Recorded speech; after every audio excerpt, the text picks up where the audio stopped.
Warren, welcome to the Evolve Move Play podcast again. We got this chance to speak, I guess, a month and a half ago, and we had a kind of time compressed, so we didn't get through quite as much as we wanted. So now we're going to be able to get back to it. I've read all of, or almost all of the Boy Crisis, and I've been working my way through the myth of male privilege and thinking about the topics that we spoke about last time. I think a really interesting place would just be to talk about this idea of the myth of male privilege, right? That's a very predominant idea within our society. And I think you make some very strong objections to it in that book. And I think it leads into some of the questions that we were discussing last time about what is a kind of aspirational masculinity and how does it interact with the sort of constraints of nature versus the unique opportunities of the culture that we currently live in. So can you lay out the case for why you wrote that book, The Myth of Male Privilege, and what that means? Yes, and actually the title of the book is The Myth of Male Power. Oh, myth of But in the book, in The Myth of Male Power, I talk about the myth of male privilege. Okay. And so both are true. I'm now going to be revising that book that came out in 1983. And I'll be revising that book. I just finished a book. I'm just finishing a book today, actually. Oh. Role Mate to Soulmate, and that's a book on couples communication and also bridging the war between what I call the Civil War and civil dialogue. But then I'll be changing the new updated version of the myth of male power will be called the paradox of male power.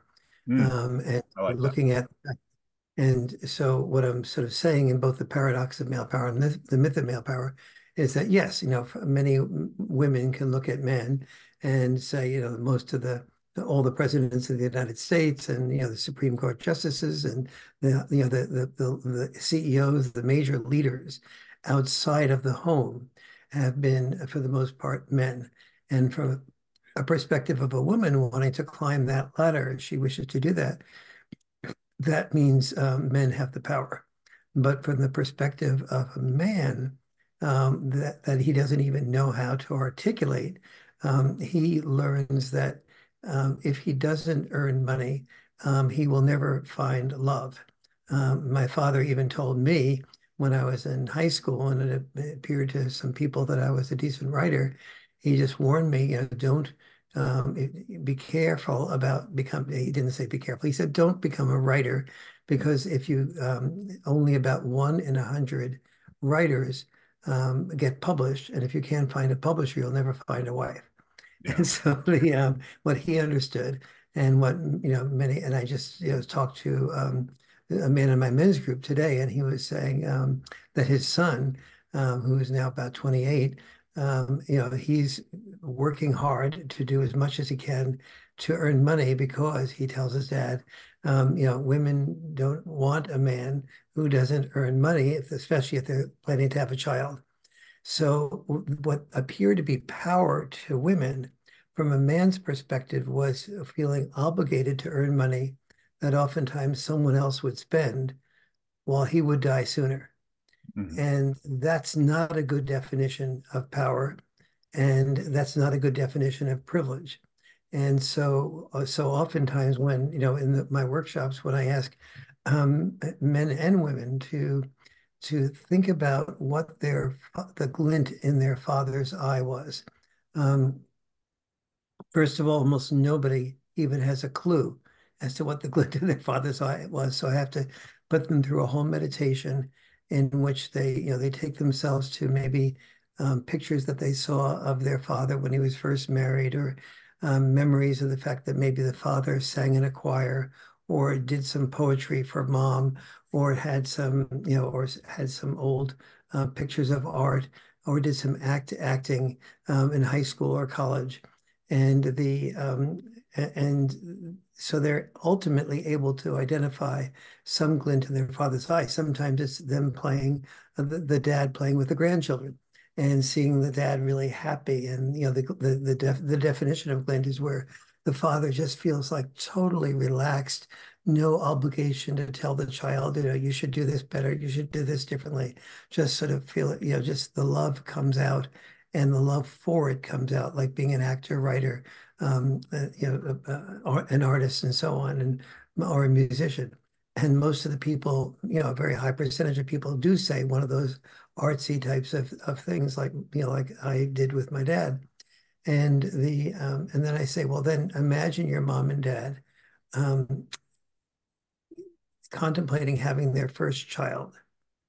And when they did that, they started to think about what path is likely to make a predictable source of income that, and the word predictable is important, that will be able to handle the emergencies of life, the COVIDs of life, your son or daughter having a special problem like needing orthodontic work, or so on, and being able to buy a home in a good neighborhood with the best schools.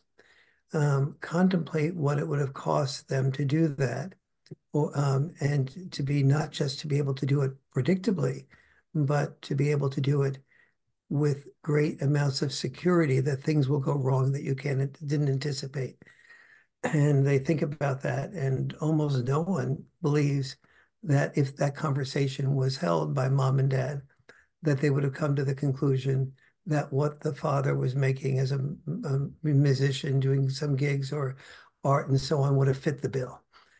So that basically he would have had to give up the glint in his eye to do what he felt he needed to do to be able to provide opportunities and outcomes for his children that he no longer felt he could expect of himself.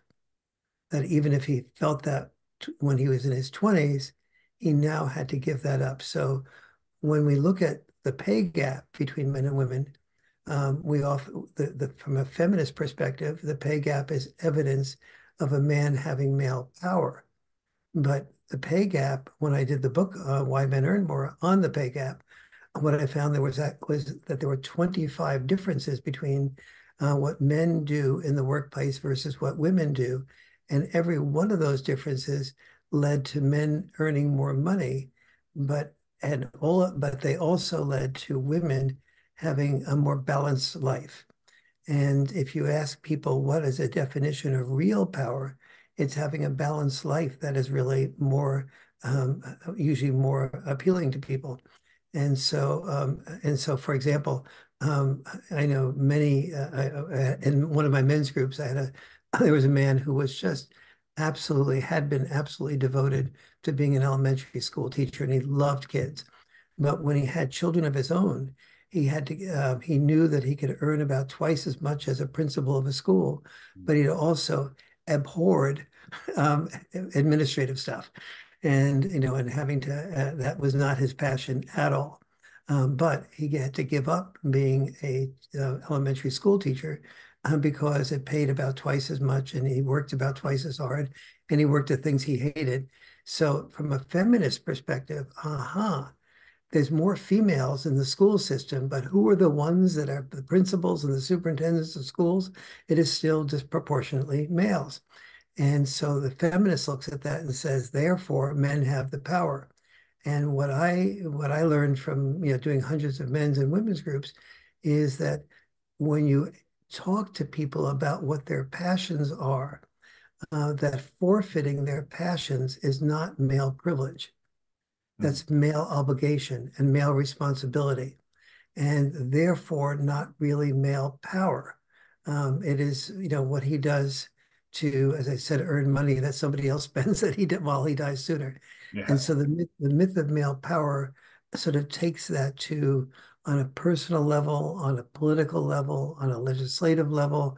It takes you through every aspect of life, and explains why that's not a productive way of looking at men's lives, unless you have a desire to be angry at men and say that you're a victim. So what I heard there was that, looking specifically at the wage gap as an example, the wage gap arises, at least to a significant degree, in the expectation that both men and women carry, that a man will be oriented towards financial contributions in the formation of a family in a way that there isn't the same level of expectation for women. And this actually isn't necessarily what is most rewarding for men. Well, yes. So A, well said. Mm-hmm. And B, let's even dig deeper into that. So most feminists say that men earn a dollar for each 82 cents or whatever that women earn, and that's very deceptive. Yeah. Here's what is more accurate, that fathers earn about a dollar for each 82 cents that women earn, but not for the same work, Mm-hmm. for 25 different measures. So what I was just talking about was that father that feels now that he doesn't have the option to be an elementary school teacher or a musician, an artist, writer, thinker. The great many in Los Angeles, pretty much every actor has the same name, waiter. And Yeah, yeah. and it's and that's and so it's when he becomes a father that he tends to increase his hours at work. She tends to decrease her hours. When he becomes a father, she usually makes three choices.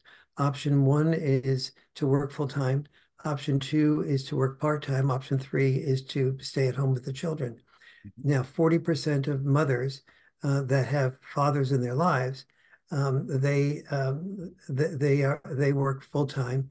40% work outside the work full time in the home, and about 20% work part time. However, among the ones that work full time, so it sounds like, well, those should be earning equal to the male, but when a man and a woman have children, what happens is that full time by the U.S. Bureau of Labor is considered 35 hours a week or more. And women who have children work about 35 and a half hours a week on average. So they just make it into the full-time category. Whereas men, once they have children, are much more likely to work 45, 50 hours a week. Now, anyone who works 45 hours a week makes on average about twice what anyone, male or female, who works 35 hours a week earns.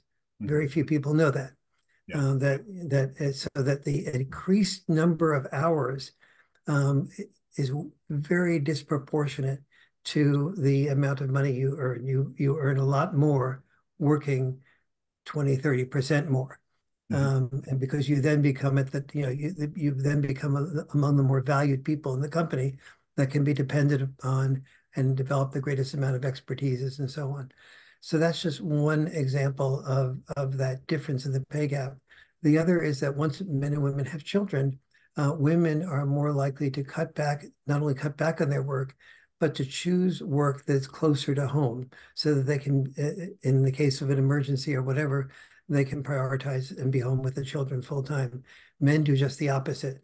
They tend to choose work that will give them the highest pay, which often means if they live in the suburbs, for example, commuting to the city and getting the high pay there and then getting home later, et cetera.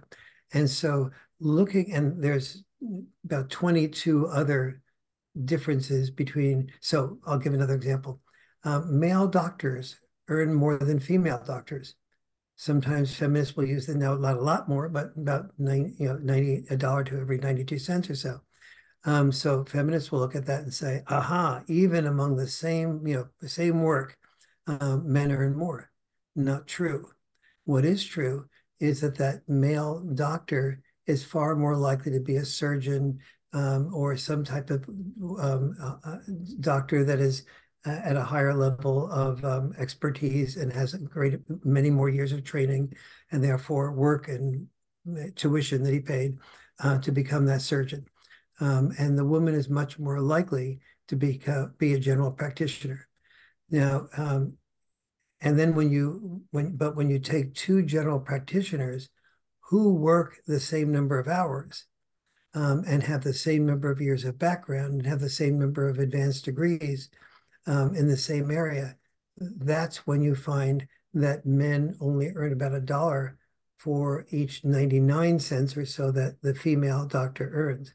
When Yeah. you look at that more closely, you find that's because the female doctor is more likely to work in an HMO with controlled hours, the male doctor in private practice. And so when you control for all those variables, then you find that it's probably true. I'm not 100% sure of this, but if I had to give a significant amount of money bet, it would be that women earn slightly more than men do for the same work. And the reason for that is because there's so many more, like in many of the high paying fields like the STEM professions, there's so many more scholarships being given to women in these fields. And there's more, if you have a 90% engineering company, you're likely to give women a real incentive to be hired by you by paying them extra or giving them extra opportunities. So I've done a fair amount of research on this. It's kind of an Oh, area have you? of Yeah. discussion with my wife, right, where we see it slightly differently. I think for the most part, uh, there isn't a real wage gap to speak of. Like when we, as you said, I guess 82 cents or 70 cents, 7 cents on the dollar, supposedly what that is. My understanding is that calculation is like looking at basically all men and all women across all the generations and averaging out their income over their lifespan, not controlling for the amount of hours that they actually worked. So women earn 77% or 82% of what men earn in a life or in their life up to this point. And then but then when you control for how many hours worked, some of that goes away. When you control uh, for risk of death, which is something you talk a lot about in the book, and much riskier tasks. And I want to come back to that in a moment. And then when you control for specializations or majors or types of careers sought, right? People who major in engineering are much more likely to be male. People who major in gender studies are much more likely to be female, and those have very different career outcomes.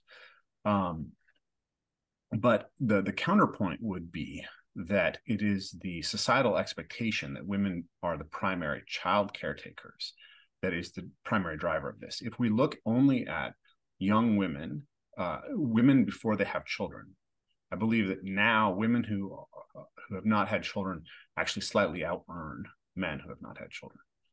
But once Women, go ahead. but once you go into people who have children, now we see that mothers in particular, mothers lose money and fathers career trajectories tend to improve after having children. Female career trajectories tend to decrease as far as their earning potential. And the idea is that women are expected in some sense to do the childcare. So even if they have a high-powered career, they have to come home and do the second shift, as it were, that men aren't expected to. And therefore, they're making those choices not because they're seeking a balanced life, but because they're constrained by societal expectation to play the primary child caretaker role, which prevents them. So you can think of it, the argument would be that this is a motherhood penalty that women in particular face in career advancement. So what do you make of that argument? Yes, so there's two arguments you brought up here. One is and the first I agree with very much, and the second I have a different perspective on. So if you're listening to this and you want a really clear way of understanding the pay gap and the amount of hours men and women put in, hear this piece of information. Never married women who have never had children have earned more than never married men who have never had children since the 1970s. So when a woman doesn't have children, oftentimes she and doesn't wish to be married, she begins to focus a great deal on her career. And when men expect to never have children and not to be married, they begin to not worry so much about figuring out how to get a woman's love by earning enough money to get a woman's love. Yeah. From a man's perspective, getting a woman's love often means he's got to get his financial act together. So one of the reasons that many throughout all of history, that many of these extremely creative people have been, and philosophers have been never married and never had children, is because they could afford to be philosophers. They could afford to be artists. They could afford to not have to worry about earning money. They only had to sort of support themselves. And even, people that, are very well worshipped, like the Buddha, he just Prince. deserted his children. He was Yeah. a deadbeat dad. And but and then could sell the people on taking, he had time to develop his wisdom. And so it's that type of thing. So that's the first part. Now on the motherhood obligation, there I feel a little I look at that a little bit differently. So many women say to me, it is really unfair. Men are they are, they can be have it all men.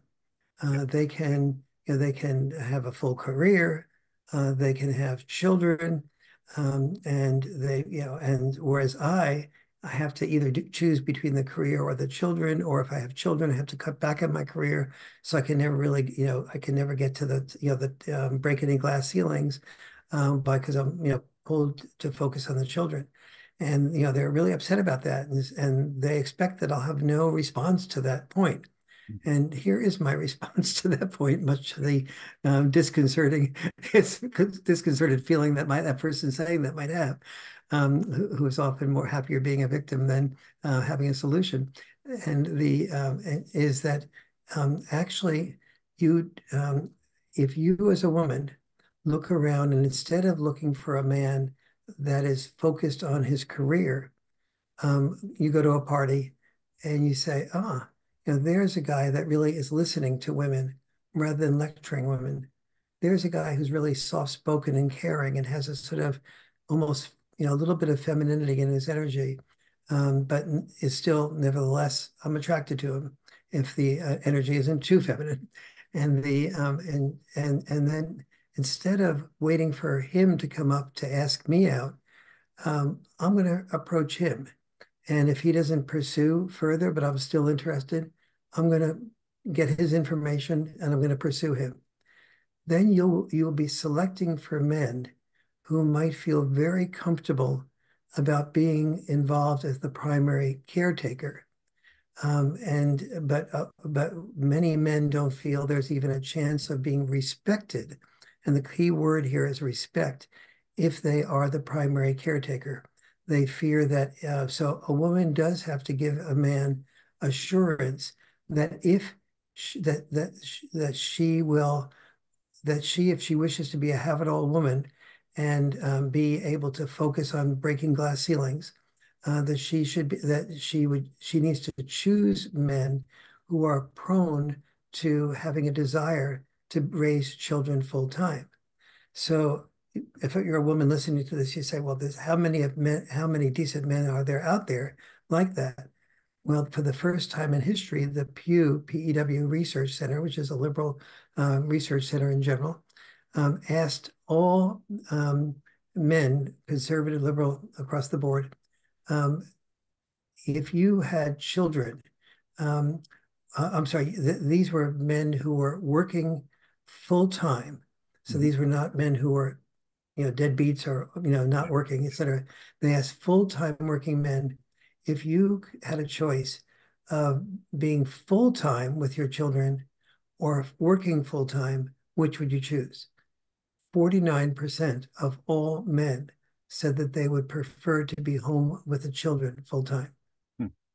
So the point being that there's a significant number of men who, if they felt a woman desired them for that role and would retain respect for them if they weren't producing a great deal of money, but were doing all the things that we respect women for doing, raising children.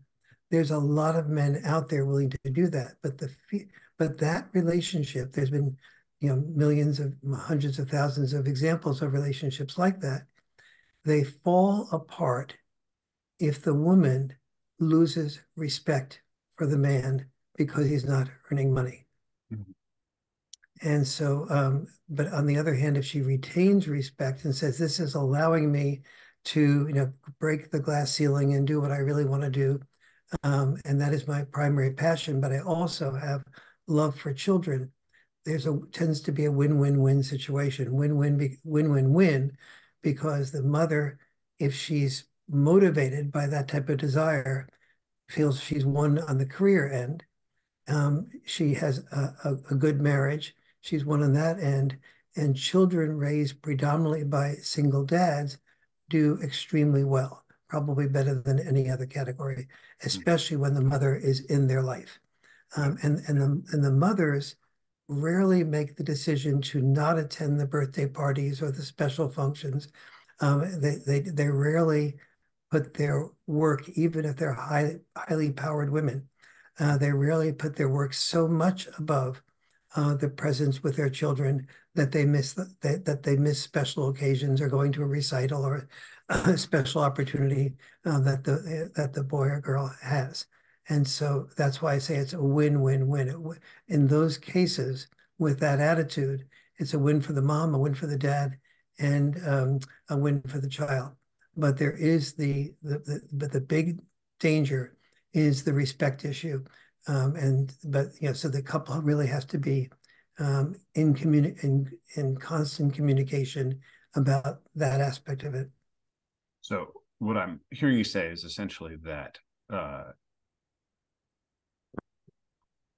that to kind of negotiate past the motherhood penalty as a society, what we need to do is more effectively reward men who are willing to take on the primary child care, take a role, and for women to begin to value male partners who are willing to take on that role as in the same way that they value male partners who are willing to take on the primary financial role.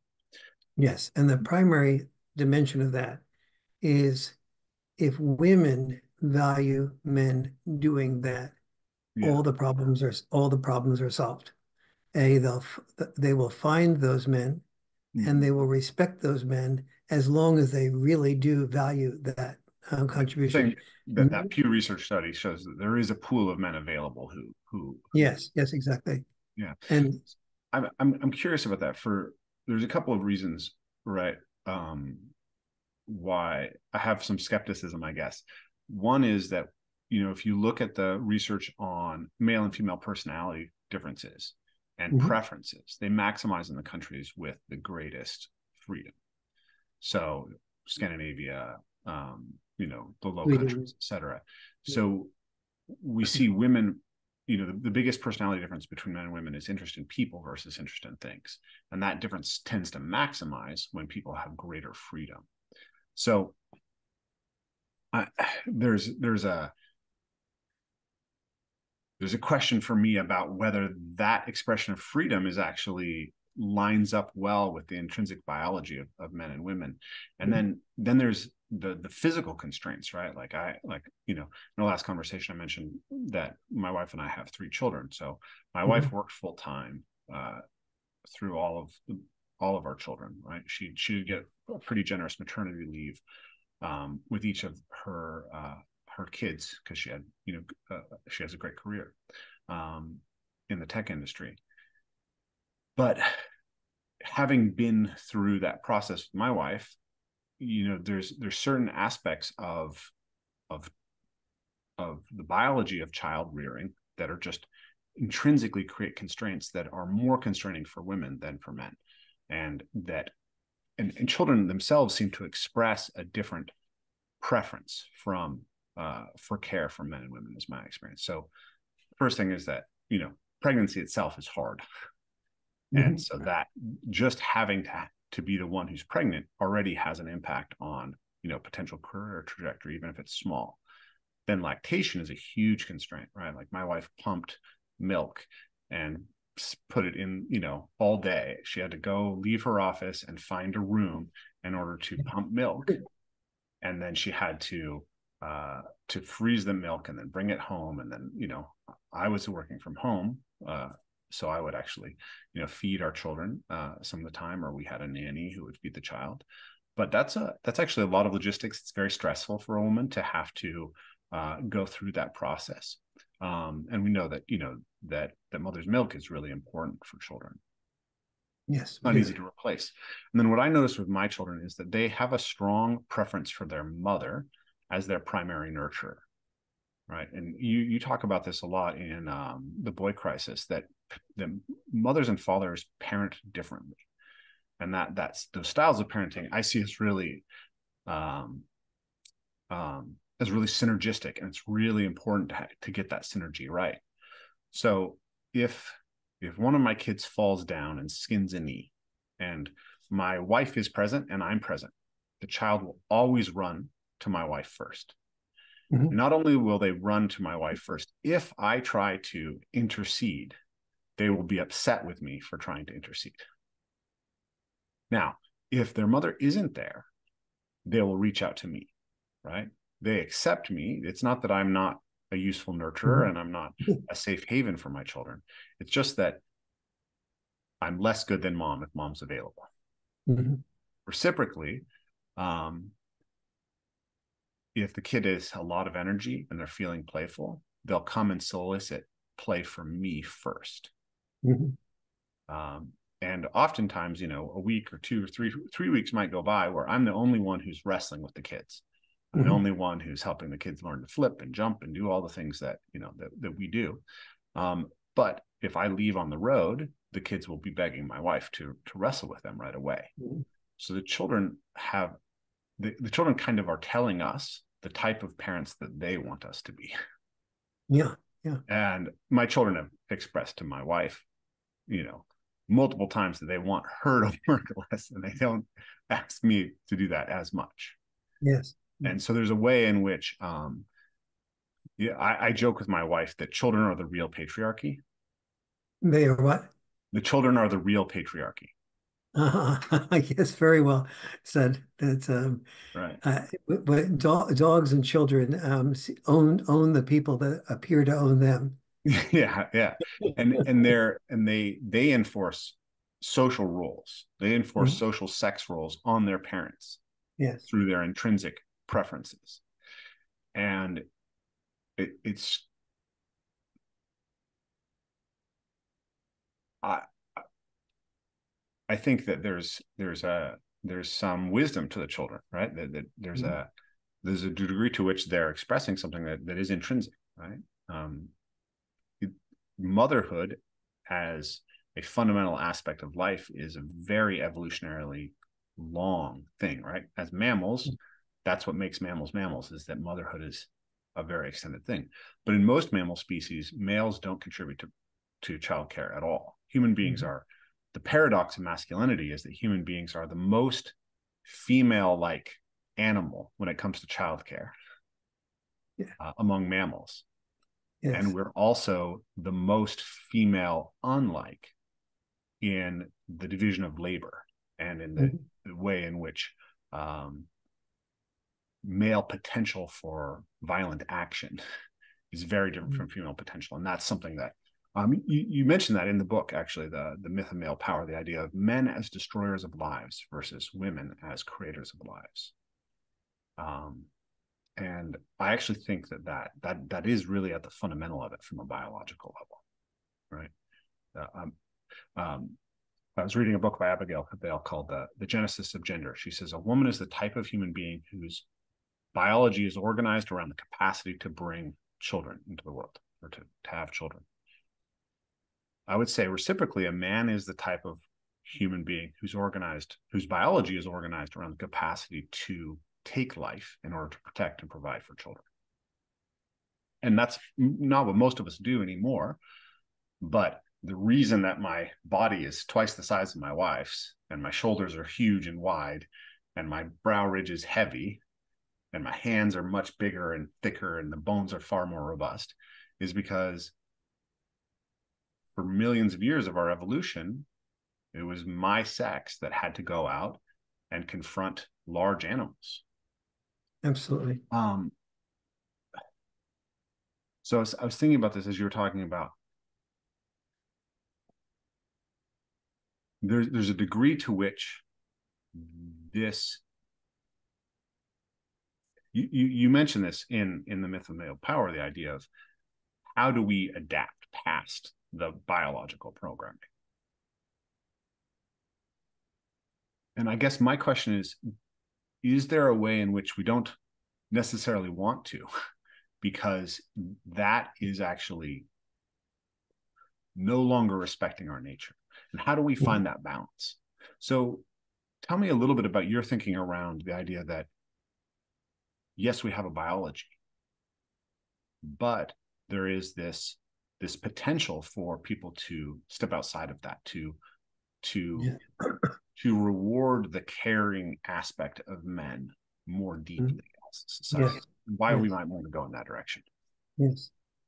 Well, first of all the number one important thing in biology is adaptation Yeah. and being able to adapt to what's functional for survival. Mm-hmm. So step two is the survival issue. And so adapting to what was necessary for survival was very functional for men to be the ones to kill and be killed, and women to be the ones to love and be loved. Mm-hmm. And just an aside for a second there, being trained to kill and be killed, I don't call that male privilege in comparison to being trained to love and be loved. Or being so. And that's one of the reasons that we can debate about the word power, but the privilege, it's certainly not a greater privilege to to be programmed to be disposable. And yet, in order to survive, we needed to have men be able to prevent the Nazis from taking over. And Native Americans needed to prevent um, people like us from taking over, unless they be put on reservations, which in the process of not doing that well, they got put on reservations, et cetera. And so there is a great deal of so something when in the countries where you find really significant change is in the 70, 60, actually 63 largest developed nations, um, in which uh, in which the key word is developed. In the very so capitalism produced more developed nations financially. But once they became developed financially, and that meant the middle and upper middle class didn't have to focus so much on survival. And once they could focus on something more than survival, then we started beginning to um, offer people choice. We wanted them to be able to choose to divorce if they wish to. We wanted them to choose to be able to have children without having a father if they wish to. And so there's a lot of value for people having freedom of choice, but there's also a lot of trade-offs. And particularly if, for example, divorce leads to men rarely being, or much less likely to be involved with the children. Then we have to look. So, and especially also if women having the freedom to have children by themselves without a man or without being married, leads to the children doing much worse than they do otherwise. And so once we have freedom, if we're going to keep freedom and responsibility hooked into each other rather than just focusing on freedom, then the next level becomes, all right, if I give the culture that no longer shames women for having children by themselves and without living with a man, that the freedom is taken care of. But if those children grow up much less successful, productive, happy, more likely to commit suicide, die from drug overdoses, become addicted to video games or porn, then we have another issue to look at. That's freedom without responsibility, unless we look at that issue. And then with divorces, we have a sort of an easier solution within reach, which is, first of all, the solution to divorces is twofold. One is understanding that divorces occur to a large degree because of the inability for men and women to communicate with each other particularly in the area of being able to hear personal criticism without becoming defensive. So, the last 30 years of my life have been focused on a lot on trying to teach couples how to handle personal criticism without becoming defensive. But it's not biologically natural to handle personal criticism without becoming defensive. What is biologically natural is you hear criticism, it's a potential enemy, and therefore it's functional for survival to get up your defenses, to kill the enemy, rather than be killed by the enemy, or alternatively kill the enemy before the enemy kills you. And so that was functional for survival. It's just terrible for love. And so but nobody has taught people how to not do that in a reflexive way, how to not morph their brain so that the response to criticism is the ability to be able to know how to prepare for it and know how to alter the biologically natural mindset of defensiveness and understand it as an opportunity to make your partner feel safer, more loved, and therefore more likely to love you more because she or he feels loved more. And so that's, so in the adaptation process, we need to develop adaptive methods that make it better for the woman, better for the man, and better for the children. And that's what we're in the process of beginning to do now. But we are doing that very, very slowly. And yet it's needed on every level. It's not just the male-female family level, but also obviously the type of divisiveness in most countries around, conservatives and liberals, and is mainly problematic because of the enormous perfection of the inability of conservatives or liberals or people that disagree to even hear each other, no less respond with compassion. And I mean, that plays right to the issue of men and women, right? Because as we've expanded freedom, we're, I think over the last 60 years or so, if I remember correctly, like average rates of happiness are going down. And yes, traditionally women are happier than men. And that gap has been shrinking in precisely the time that, women's lib and the sexual liberation movement have been happening. I don't know if you got a chance to speak with Mary Harrington or Louise Perry at ARC, but they both. I'll be doing a podcast with Louise tomorrow. Okay. Well, that's great. But yeah, they both talk about the idea this impetus towards freedom hasn't actually necessarily resulted in happiness. And absolutely correct. And that, I'm sorry, I think I interrupted you there. Continue. Well, it's very interesting to talk to you about this. And then, when I was reading the books, there's a sense that sometimes what you're saying is women have been given freedom, but men haven't been given reciprocal freedom, right? Mm-hmm. So you talk about the idea that a woman has three options when she has a child. She can work full-time and be a mother, she can work part-time and be a mother, or she can be a stay-at-home mom. And a man has three options. He can work full-time, he can work full-time, or he can work full-time. Or work overtime. Yeah. And so it feels like there's a focus on this idea of an asymmetry, which is important. Mm-hmm. But my thinking has been along the lines of how do we actually synergize how men and women work together? That equality isn't necessarily what we need because we're not actually exactly the same. There is an asymmetry around sexual reproduction. Mm-hmm. There is an asymmetry around temperament, right? I was thinking about, what percentage of deaths in the workplace are male? 93%. 93%. Okay. So it's, almost all of them, right? It's a huge number. And if we take a kind of simply sort of rights-based or, justice-based perspective on that, you say, well, that's not okay. That's not fair. Mm-hmm. But is the world a better place if 50% of workplace fatalities are female? Mm-hmm. I don't know that it is. You talk about the idea of men as unpaid bodyguards for women. Once you're in a relationship, you're an unpaid bodyguard for a woman, and that we take on the risk. And it's like, that's true, and I don't actually have the sense that I want that to change in my life. Mm-hmm. What I want is to be respected and acknowledged for playing that role, because I Yes. can play that role better than my wife can, right? If an intruder comes into our home, it is much better if I'm the person who meets that intruder, because I have much more physical robustness. Right? Mm-hmm. Literally, if I'm shot with a gun, I'm less likely to die because I have greater muscle mass. It's harder for the bullet to get into my organs.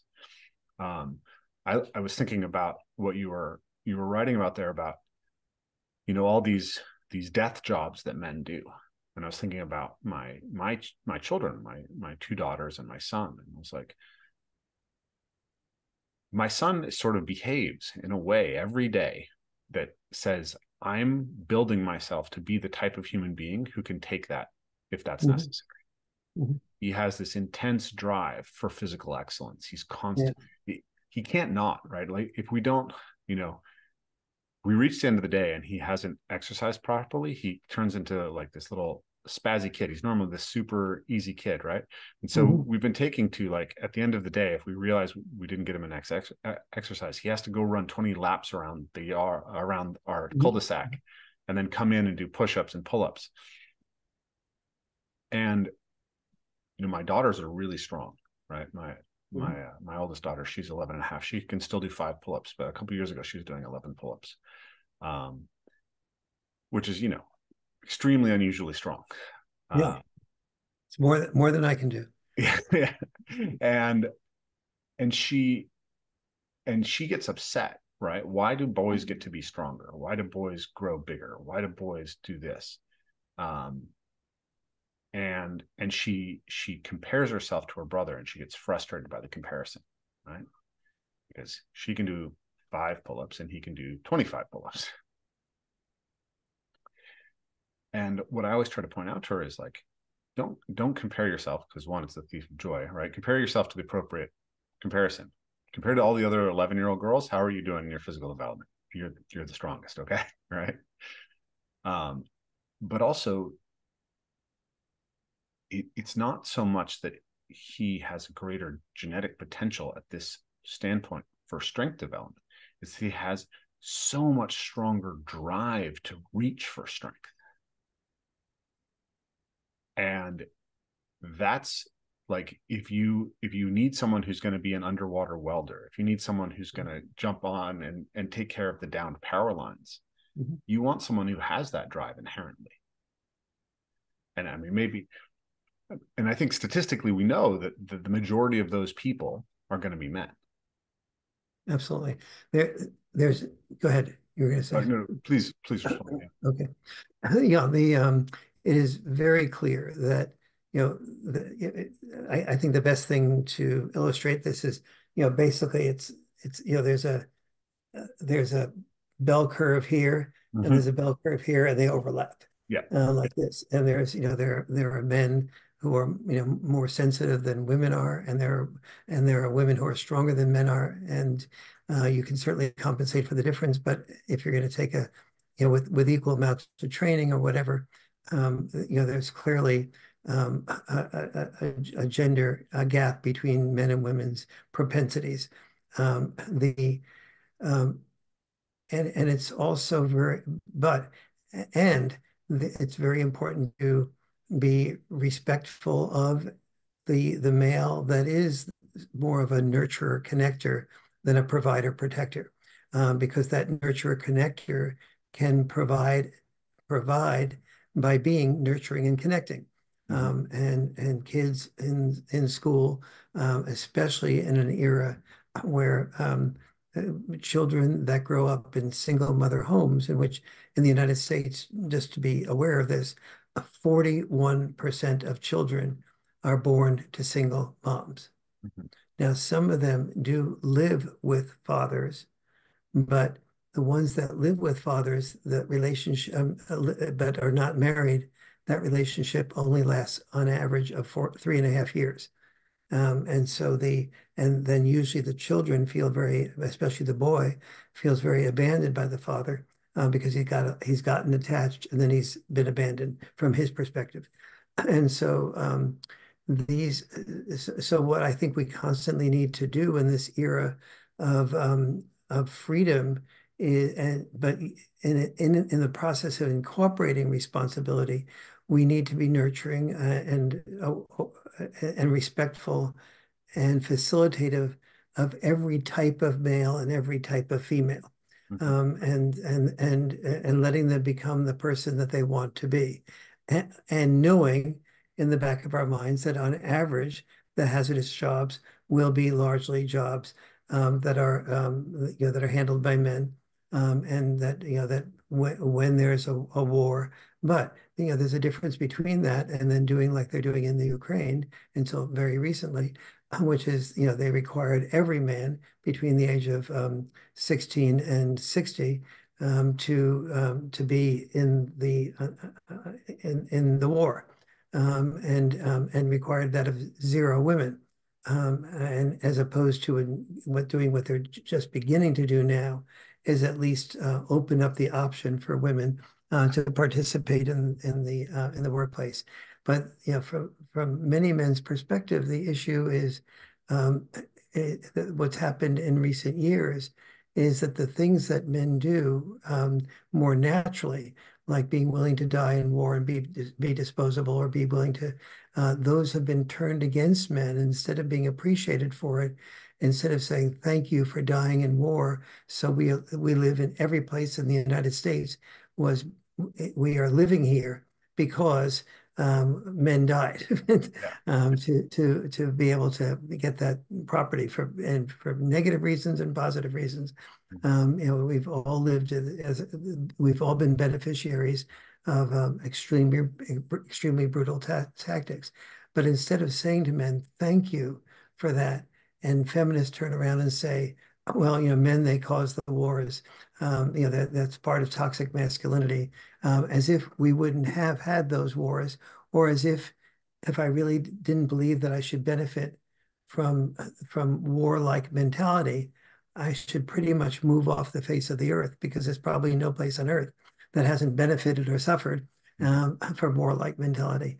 And then the men who earn more money, instead of understanding that there's a that that men have earned more as a result of feeling that women weren't interested in them unless they earned more, and feeling that what they weren't holding their responsibility unless they gave up their passion and the glint in their eyes. So we called it male privilege and male power rather than male sacrifice and male responsibility.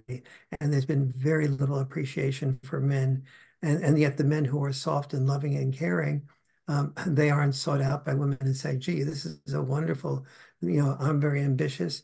You're very focused on nurturing and caring. We'd make a perfect couple, or potentially a perfect couple. Let's check each other out in this way." And so these are the types of things that are missing. So the big mandate for the future is to learn how to adapt, so that we can accept that men and women are fundamentally different for the most part, but that those that aren't, be acknowledged and appreciated for the contributions that they can make. And that the next question is, under what circumstances do our children benefit most? And what's very clear, you and I met at the ARC, the association, the Alliance for Responsible Citizenship, and which is a sort of very focused on understanding the value of two parents raising children.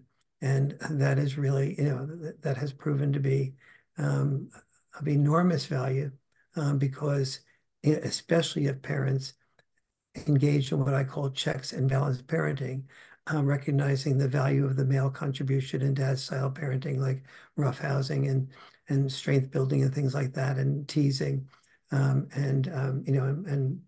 playing with the kids in a way that creates greater expectations, greater permission for risk taking, and yet provides a safety net underneath. That those are really major positive contributions that dads can bring to the parenting process. Yeah. So you described kind of three things there that I think are really, really deep and worth digging into. the first what I heard was a kind of double bind that has happened for men in our society, which is that we removed some of the social reward and aspirational value of male typical behavior, Mhm. while we haven't then made space for male atypical behavior to actually be rewarded. That it's not Yeah, showing up. So we say to men, if you behave in a traditional way, you're toxic. But if you behave in an untraditional way, you're not dateable.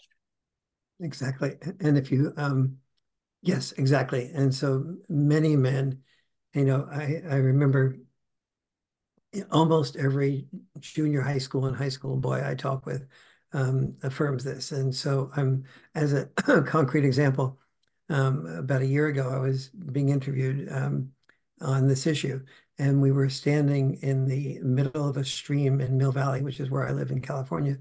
And the camera crew was around me with that type of bucolic background and the and I'm talking about exactly how boys are feeling in school that they're hearing the future is female, hearing toxic masculinity, they're hearing these types of comments, and I said I see a guy who looks like he's in maybe freshman sophomore in high school or so walking by, and he's taking an interest in all these cameras, and I say, to the surprise of the camera crew, can you come here? I'll tell you what we're doing. And I told them what we were doing. And I said, I'm just talking. I'm talking. Can you tell me about what men and boys are experiencing when they're in high school?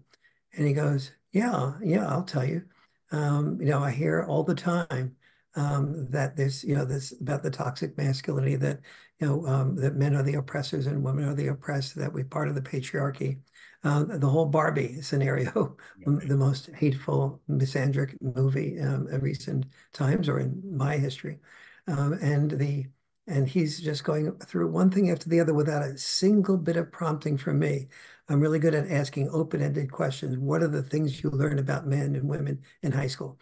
And he just launched like that. And I said, well, your energy appears to me to be heterosexual. Am I correct about that? And he says, yes, yes. And I go, so do you date women now? Yes. Oh, yeah, I do. And he was in his sophomore year. And I said, well, where do you go to school? And he said, in an all boys school in Mm. San Francisco. He said, the message is the same in the all boys school as it is in Tam High, which is a school for both boys and girls. And so here, boys in a boys' school that people are paying, his parents are paying a lot of extra money to send him to, are nevertheless still learning the messages of this. So I say, do you have any problems with the accuracy of those messages? Yeah, it just makes me feel terrible. And so you said you're dating a woman. Are you serious about her? And he says, yeah. And I don't know that we'll get married, but good, there's a possibility of it. And so I said, well, when you talk to her about these things, what does she say? Huh, what? What is your name again? Oh, yeah, Dr. Farrell. Yeah, I don't talk to her about these things. I say, you mean, so here are these things deep in your heart that you're not sharing with your girlfriend? Why is that? And he goes, because she's a feminist and she would just, that would end the relationship. And I said, you're considering the possibility of getting married to her? Yes, yes. Would you reveal these things to her before you get married and have discussions about them? Oh, maybe. I guess so. But clearly he had never thought of that possibility before, that he was just going to let this repression of feelings. And so here we are talking about the importance of men expressing feelings. And we are training men to repress feelings lest they trade off the expression of their feelings for a loss of love. Another double bind. Yeah, it's a real double bind. So that reminds me that, if you look at Gen Z, you see the largest political differentiation in any group between men and women, right? Yes. Gen Z men are trending more right. Gen Z women are the most left wing group in the electorate that we've seen, and so it creates more social pressure on men to not reveal what they actually perceive if they want to be successful in dating. The other thing that so there's two things that you touched on, in addition to the double bind. What's that we face? Stop there a little bit quickly, just to add a dimension to that, which is, so the men are feeling these things, they're repressing them. Many of these men are sensitive, and yet they find themselves feeling that the only person who has the sense of anger and the sense of feeling that they're being fed misinformation is Donald Trump. But yet many of these sensitive men are almost the opposite of Donald Trump's, but they are able to identify with the anger that they feel about not having the left acknowledge them and to keep them in the mind is leading them to somebody who they would not normally be attracted to as a personality. Yeah. And so that's some of the politics that are ending up from this. Yeah, or Andrew Tate, or there's Yeah. a gap there in describing the experiences of young men. So you mentioned, man, there's so I can talk to you for hours. There's so much to talk about. You mentioned the reality that there are people who are also sex atypical, and how our model has to make room for sex atypical people. And then you mentioned also the distinction between dad style parenting and mom style parenting, and how that's really important for kids. And that's something I'd really like to get into. But I've been working on an essay right now called Aspiration, Manhood, and Womanhood. That's the working title right now. But the basic thesis of it is that there's something specifically that it means to be a good man, and something specifically it means to be a good woman. And it has to do with this evolved nature that we have, that we are distinct. And they're not collapsible simply to this category of good person. But it's possible to be a very good person and not specifically good at being a man, or No, definitely, definitely, and vice versa. And being a woman. But without some kind of model that we can aspire to of the goodness specific to our sex, it leaves people very bereft, without guidance, right? And then you have a pipeline from pickup artists to incels to to really dark places. And so I think in most traditional cultures, you have a very strong model of specifically the role of a man and specifically the role of a woman. And very often, the culture can be extremely coercive about that role, right? It can be brutal. Absolutely. How you're brought into that role. I think in one of the books you talk about how the Maasai circumcised boys at 12 years old, and if they cry, they potentially face social shaming for life. Yes. The inability to mate. And so we've used physical force, hazing. We've used ostracization, right? Obviously, dating and reproduction and social proof. All that stuff has been used to help to push young men to become the type of courageous warriors that the society needed. And then at the same time, a girl who didn't want to be a mother, a lot of times she just didn't have a choice. She was going to be sold off to a man, whatever her preferences were. And once she arrived with the man, often she was going to be kind of economically subservient to the matriarch of that man's family. So life was brutal for everybody. And my sense is that we're rightly pushing back on a lot of that brutality, but we've left people without a template or guideline to be oriented towards. And so we need to switch from a coercive model to an aspirational model, to being able to articulate kind of what that looks like. And in particular, I think that paradox that we mentioned earlier of males as both, uniquely capable of violence and all of the physical attributes and courage and everything that happens along with that, but also uniquely capable of being child caretakers. to me, that's at the heart of like the aspirational masculinity and the unique value that men play as fathers, and how that plays out in children. So I'm curious if you have thought along these lines, and what that brings up for you, this idea of how do we move from a model of, sorry, I'm going to go back for a second, because the model of freedom, right? I think the model of coercion has been replaced with the model of freedom.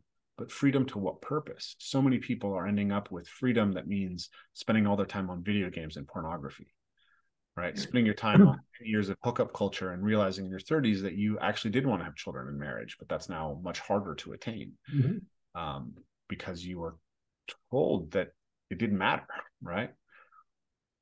That your 20s were for having fun. Yeah.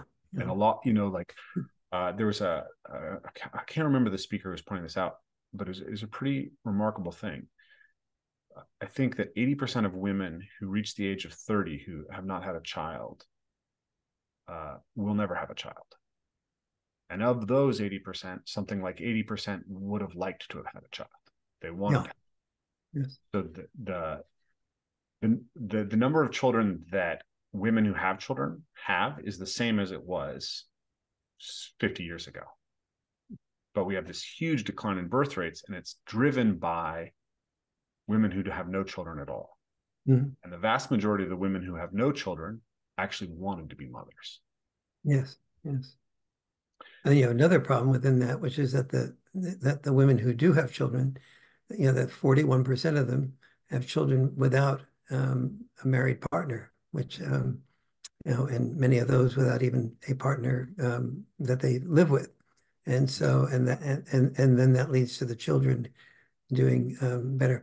I think that is, clearly you and I think the great majority of other people, and particularly in developed nations, are very much in favor of forfeiting the coercive model of anything, and we value freedom. And when we value freedom, the aspirational model is tricky, because there's a fine line and an overlapping gray line between what you aspire for men. If you divide aspiration between men and women, then you begin to sort of create social pressure and less appreciation for someone who misses the aspiration. Yeah. So and social pressure, as we all know, is extremely powerful as a potential coercive overlap. Even so, the laws may no longer coerce you, but most of the ability to keep men and women restricted for most of life came not from laws, but even from traditions that were just made it clear from the outset that you had no choice if you were going to be loved by mom, dad, and not be an outcast, etc. So I think aspirational model plays in dangerous territory with coercive model, although it sounds much better. Well, yeah, I mean, for some reason that reminds me of a Jordan Peterson quote, which is that an ideal is always a judge, right? Yeah, that's right. An ideal is always a judge, absolutely. Yeah, And at the same time, I think it's also possible to say more along the lines of what you're I think reaching for is that we do have to understand, as part of appreciating each other, that we have evolved over millions of years, not just as humans, but that almost all animals behave enormously similarly to the way that men and women have typically behaved. And that with freedom, so understand that there is a difference between dad style parenting and mom style parenting. And don't deny it, because the great majority, but on the other hand, there's some women, mothers, who are much better boundary enforcers than dads. But as a rule, dads will be better boundary enforcers. And then you can go back into history and our biology and see why that's the case. But that oftentimes with the boundary enforcement, sometimes there's a need for a boundary to not be enforced in a special way, at a special time, a special occasion. And so the value of what I call checks and balance parenting needs to be learned, but that's a learning process. There's almost no one that knows the value of what dads do. So, I mean, the average dad does not say to a mom, you know, and this is a fact, but never said, is that that roughhousing with my children with boundary enforcement actually leads to the children being more empathetic with each other. Now, so, and I've never heard a dad say, "I'd like to, roughhouse for the kids. It'll be a lot of fun for both of us, and also it'll increase their empathy." Like what? And yet the data shows that. And the data shows that that the boundary enforcement with the with requiring the children not to hurt each other or do the things that are overdone in roughhousing teaches the children to be the difference between being assertive versus aggressive, and in the process thinking of their sisters and brothers' needs and feelings and fears. And so you put all that together and you start having children that are more socially capable, more empathetic, and at the same time more able to take loss, and to protect each other. And so, but if I don't blame moms for not knowing this because moms can't hear what dads don't say. And I don't blame dads for not knowing this because one of the reasons I wrote the Boy Crisis book was because I couldn't find this information in any normal parenting magazines or books, even though they were available in scholarly studies. I actually think so. I'm writing a lot about rough and tumble play right now. We are actually Yes. a course on rough and tumble play coming up next month Oh, on how we can do it dyadically as adults, how we can do it actually to feed intimate partnerships, and specifically how we can do it with children. mhm. And so it's it's near and dear to my heart. When I was on Jordan Peterson's podcast, though, last March or this March, I had 80 calls, for people who are applying to our retreats in the 3 weeks after that. Mhm. And one of the most common themes of calls that I got was actually women who had young boys who were very high energy and intense, and who had husbands who were unwilling, unable to roughhouse. Yes, And there's a lot of men who have lost the culture of play. absolutely. This is kind of one of my big hobby horses is, Jordan, Jonathan Haidt, yourself, other people are saying like, this is really important. We need to give kids access to free play. Absolutely. What I don't think is fully recognized is that good play is a kind of culture that's passed down, ideally Mhm. through mixed age child groups and through, through fathers, right, in Mhm. particular, and that we've lost a lot of that generation to generation transmission, and we actually need to like proactively build a Yes, culture again. yes. And okay, I'm curious for your take on that, and then I want to go back to something you said earlier. Everything I agree with one sort of caveat, the word free before play. I Mm-hmm. think one of the contributions that play makes is like when you heard me talk about when I was on this issue with my ARC presentation, that the mother is looking on the father and going, "Oh my God, I feel like I have one more child to monitor, that he's going to let the kids just, get hurt and stuff like that." And I think when a father says something like, "Okay, you can use leverage or you can use trickery to win in the roughhousing." But you can't, put your elbow in your sister's eye.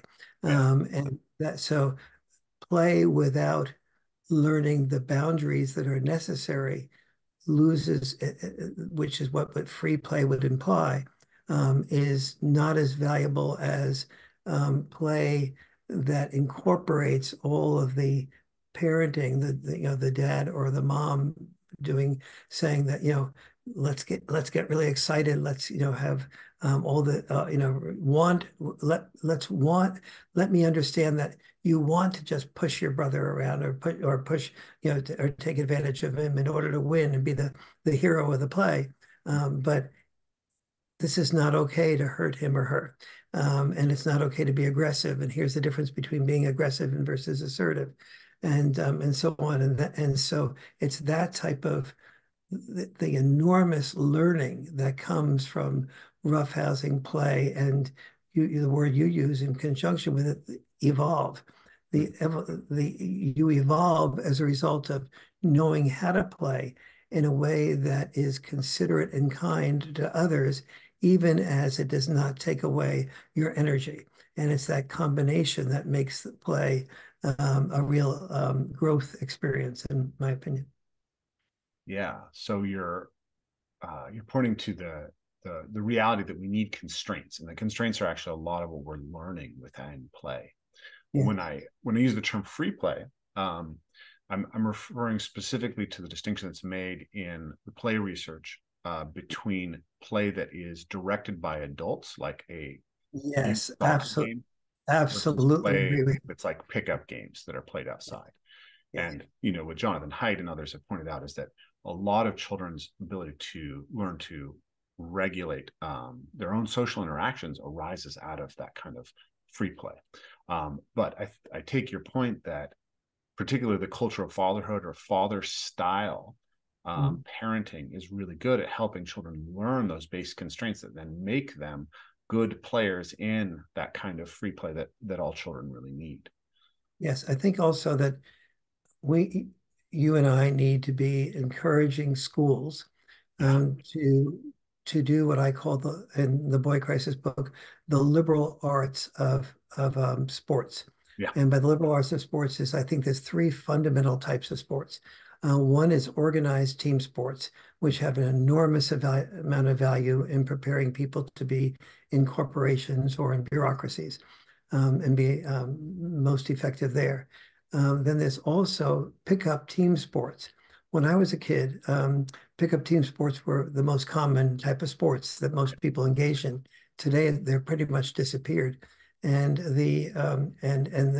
very important, especially for entrepreneurial preparation, because let's say you and I are on a basketball court and we barely know each other, and we said, so the first decision we have to make is, this going to be a full court game or a half court game? And then what is, who are you going to choose? Who am I going to choose? And then once we choose people, though, especially if we don't know them, let's say you and I are on the same team, and you say, Warren, pass to me. And I pass to you, and then your shot is way off. So the next time I don't pass to you. Or Yeah. you want, and you learn all these parameters of how to judge somebody, how to choose somebody, how to see under what circumstances you can trust the ball going to them. I used to be involved in when I lived in Europe for a while. There was a group of people that literally had fouling practice, which was how to foul and get away with it. Uh-huh. And and which I thought of as not very positive as a concept. But it was, there's so many, and then the third type of liberal art of sports is sports like gymnastics or tennis, where you do have a team, but your own individual discipline is what that to make you stand out is what makes you a member of that team, but you're not constantly interacting in the gymnastics or the tennis with other members of the same team. Yeah. Yeah. Individual. And That's a good. they each Yeah. have positive value that I think, and then I think also it's really important for schools to not have to make sure that every single person in the school has every single type of sport available to him or her. Having only varsity sports Mm. is Brutal. really just hurts so many kids. The professionalization of youth sports is actually negatively conditioning our kids against physical activity. It's a Yes. brutal problem. before we have about 5 minutes left before my children charge in the door. Uh-huh. So I wanted to go back just briefly to you mentioned the importance of dual parent households. Yes. And just before that, we were talking about the problem of of social pressure as coercion and having an aspirational model. And I thought that was an interesting thing to look at because um, the the this two parent household is an ideal, right? It's an Hmm. ideal that produces pressure, social pressure on people to, you know, be more controlled in their sexual experiences, to make different decisions around whether they risk pregnancy, etc. Hmm. I've told my children that I expect them to not have sex with somebody that they're not willing to raise a child with, Hmm. which is very radical compared to the messages that I was raised with. Um, but I think it's actually the most responsible way to think about sexuality. Um, and so we do have the necessity to have an ideal, because when we let go of the ideal to too much of a sort of worship of freedom, then we end up with things like the death of the nuclear family. And so this is where I think that this is where I'm really interested, because, you know, in my work, working with people, right? I'm helping people acquire virtue, helping people become strong, become courageous, even become articulate and capable of speaking. And that starts to aim us to something. And you have to ask what it is that you're aiming at. And what I see with, you know, with young men in particular is that they don't have a clear aim. And so we have, in some sense, sacrificed the center of what of the type of young man who's going to aim at the traditional thing. We don't Yes. have a model for him, right? Like my son. I think my son's a very typical male individual, right? Um, and the culture is not giving him a lot of messages about what a well-developed version of that looks like as an adult. Right. It's giving him a very schizophrenic model of these hyper masculine caricatures that have zero depth and zero like humanity in superhero movies, um, and and then the message that actually masculinity is toxic, and all of his intrinsic Yes. drive and virtue and emotional containment and stoicism is an expression of some past history of oppressive tendencies. And so I really, really want my son to say, you know, so I got him the Action Bible recently, which is an illustrated, it's a graphic novel version of the Bible. He read it in a week, right? 800 pages in a week. And he reads, Wow. you know, I asked him last night, who, like, we started asking him, okay, which was your favorite hero in the Bible? Like David, Samson, Jesus, you know, it's like, oh, probably Jesus, you know, I don't know. Samson's pretty cool. And then I was like, well, who's your favorite character from Greek mythology? Like Achilles, Odysseus. Like, Odysseus is definitely his guy, right? And it's like, okay, how about Norse mythology? Like, okay, Thor. So I'm trying to help him call forth this model that he can look at. For me, it was Aragorn from the Lord of the Rings. Mhm. And I feel like we really served our children poorly. And on the flip side, I also am very sensitive to the reality of sex atypical children, right? One of the most kind of my biggest regrets as a coach was I had a young man who was one of my students who was sex atypical. He was quite effeminate, and he kind of played a class clown role. And he had been one of my students for a while. His family was very involved in our gym, and he came to a summer camp, and he was the youngest child. He was like 11 years old, and we had a group of 13-year-old boys. And the rest of these 13-year-old boys were very physical, and they started kind of teasing him and pushing him, and he Mhm. responded to it by acting out the class clown role. And I actually leaned into the teasing a little bit, and it turned out later that he was actually hurting a lot inside from the degree of social pressure that he was getting from these older boys. and his mother sent me a really angry letter after this thing. And I had to look inside myself and see that there was a little bit of homophobia in me that allowed me to not see this child suffering and step up for him. Yes, yes. And my son just walked in the door, so we're out of time. But this is at the center for me of the question of how do we continue to make space for the margins while creating a clear pathway of aspiration for the sex typical as well, because the model of total freedom is collapsing in a way that's not working for most people. And we didn't even get into most of the work you've done in the boy crisis, but I think a lot of that actually arises from this inability to speak to the role that fathers play and how they can help discipline children towards growing into an aspirational model. So I'll take your comment there, and then we're going to have to end. Well, yeah, I mean, and there's so much complexity in what you say, but the two things that I would say, quick things that I'd hold open for maybe us having a future discussion about is one is the importance of trade-offs, and that every decision you make, freedom, responsibility, having sex, not having sex be not until you're ready to have marry that person, versus not have versus having lots of sexual partners. All of those have trade-offs. And part of, I think, growing up and learning what you're about and what decisions you want to make is to having a non-biased discussion of the trade-offs in relation to your aspirations in life, the trade-offs in relation to who your natural personality is. And so that, I think, has to be part of the discussion.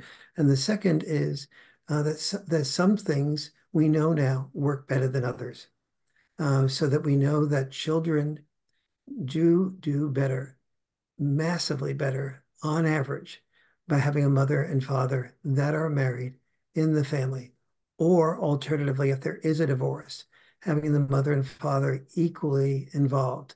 Number two, having the mother and father live within about 20 minutes drive time from each other. Number three, that the child hears no bad mouthing from mother to father, father to mother. And number four, that the parents have consistent couples communication, counseling to be able to work with the children. It's when I did the research for the boy crisis, I found that those four conditions were the only conditions that I was able to identify that allowed children of divorce to do almost as well as if they had both parents in their marriage. But lots more in-depth explanation in the boy crisis about that. But that's, the trade-offs and that would be too quickie, given the fact that it's your kids have arrived and Yeah. I have to go and I have to go to a doctor's appointment. Okay. So Thank you so much, Warren. This was a really wonderful conversation, and I definitely look forward to an ongoing dialogue. thank you. Me with you too. It's just a pleasure. Love the way you think. And as I said last time, you really ask good questions. You really think about them, you talk about them, and then you provide plenty of space for in-depth answers. And I really appreciate that combination. Thank you, Warren.